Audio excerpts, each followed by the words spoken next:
Hello, this is Dr. Grande. Today's question asks if I can analyze the mental health and personality factors that may be at work with Antifa. Just a reminder, I'm not diagnosing anybody in this video, only speculating about what could be happening in a situation like this. If you enjoyed this video, please like it, subscribe to my channel, and consider supporting me on Patreon. I'll put the link to Patreon in the description for this video. Antifa stands for anti-fascist. It is often referred to as a movement of militant far-left activists, so far to the left that they are not in line with Democratic Party ideals. They have been condemned by political leaders on both the right and the left. Essentially, Antifa comprises a number of smaller groups and individuals who are affiliated, but they do not have a headquarters or official leadership. For this reason, as I said, they are often referred to as a movement. But if we really look at it, that doesn't seem to make a lot of sense. The people in the movement share an ideology, communicate in a variety of ways, including over encrypted peer-to-peer networks, and share resources to meet common goals. So really, it's a group. It may be a somewhat disorganized group. It may be a group that has a lot of diversity in membership, principles, and levels of commitment, but either way, it is a group. When people enter into a criminal conspiracy, they demonstrate mens rea, a criminal state of mind, intent. At that point, they are a group, if they were not already a group before that. Therefore, I will refer to people who adhere to this ideology as members, as opposed to individuals who might be associated with a certain way of thinking. If nothing else, this reference is simply shorter and easier to say. This group can be tracked back to Nazi Germany before and during World War II. It comes from the idea that if people had actively fought against Nazis in the street, the Nazi Party would not have risen to power. So violence is a key part of the Antifa ideology. Because the movement is not highly structured, we see a wide range of beliefs held by various members. Let's look at some of the characteristics of Antifa that seem to be common among many members. The ideology is anti-fascist, as I mentioned. They are also opposed to capitalism, nationalism, authoritarianism, white supremacy, and racism. They promote anarchy, communism, and socialism. Antifa members tend to be young. They tend to support violence because they believe that elites are controlling the government and the media, which sounds a lot like the alien lizard people conspiracy theory. It would appear that both far-right and far-left groups are vulnerable to the exact same conspiracy theories. I've always thought that if one group is extremely far to the right and another is extremely far to the left, and they somehow keep moving in their respective directions, they all end up meeting the alien lizard people. In this way, the alien lizard humanoids are consensus builders. Their goal is unification. They bring people together. As I said in other videos, I think the alien lizard people always get a bad rap. You would think with their infiltration of Hollywood, they would have a better PR campaign. Either way, I digress.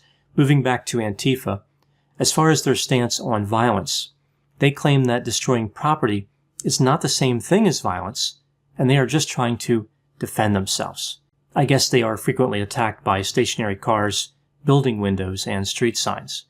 Many Antifa members have been arrested carrying weapons like knives, brass knuckles, chains, road flares, and sticks. They claim their goal is peace and inclusivity. And what better way to get that than carrying around sticks and chains? They go to places where far-right groups are congregated, including those that are white supremacists. When Antifa arrives there, they cause conflict. They believe that when members of far-right groups share their beliefs publicly, they're not engaging in free speech. Rather, they are engaging in hate speech. Therefore, Antifa doesn't recognize the rights of those on the far right. Antifa believes that they get to decide what is right and wrong. They get to decide what people can and cannot say. They are against free speech, but not for themselves. They want free speech for themselves. They are against free speech for those who they declare enemies.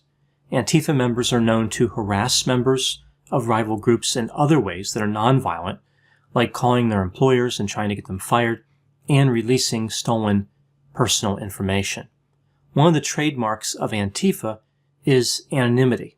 They wear masks even when not required in response to coronavirus.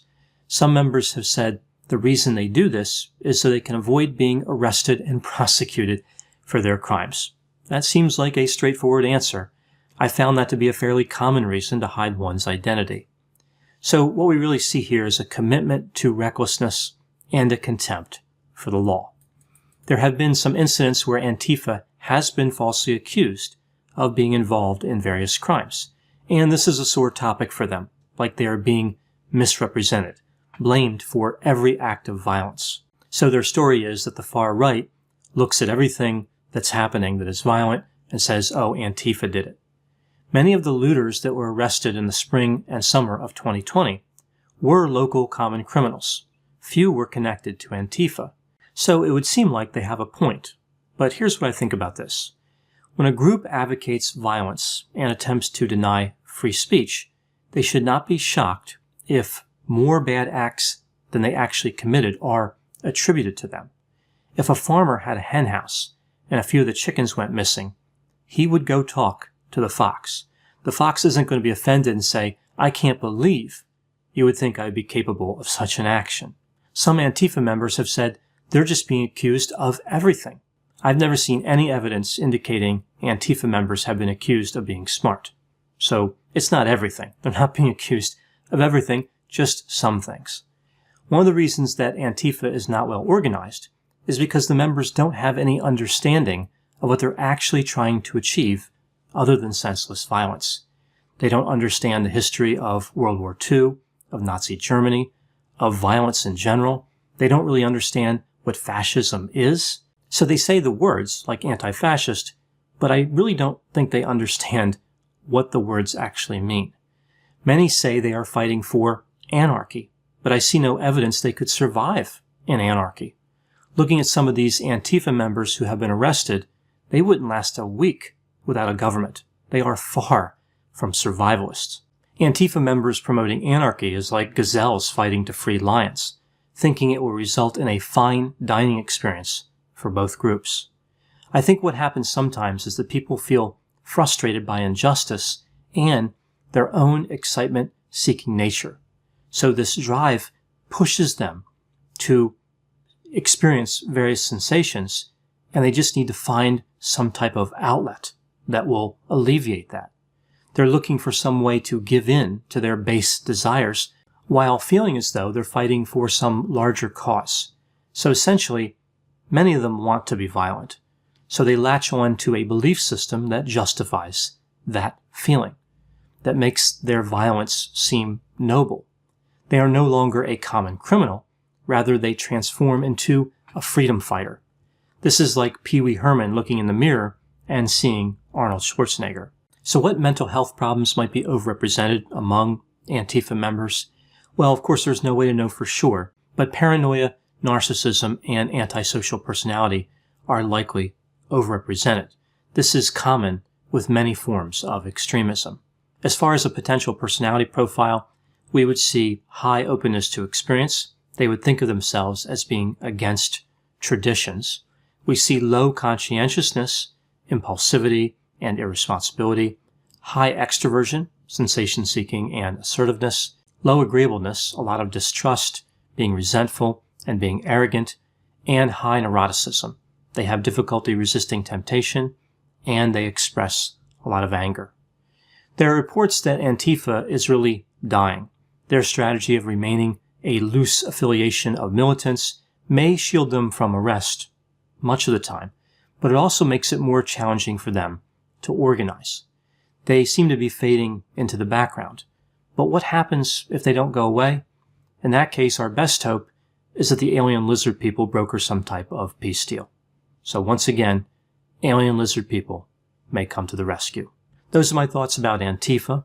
Please put any opinions and thoughts in the comment section. They always generate an interesting dialogue. As always, I hope you found my analysis of this topic to be interesting. Thanks for watching.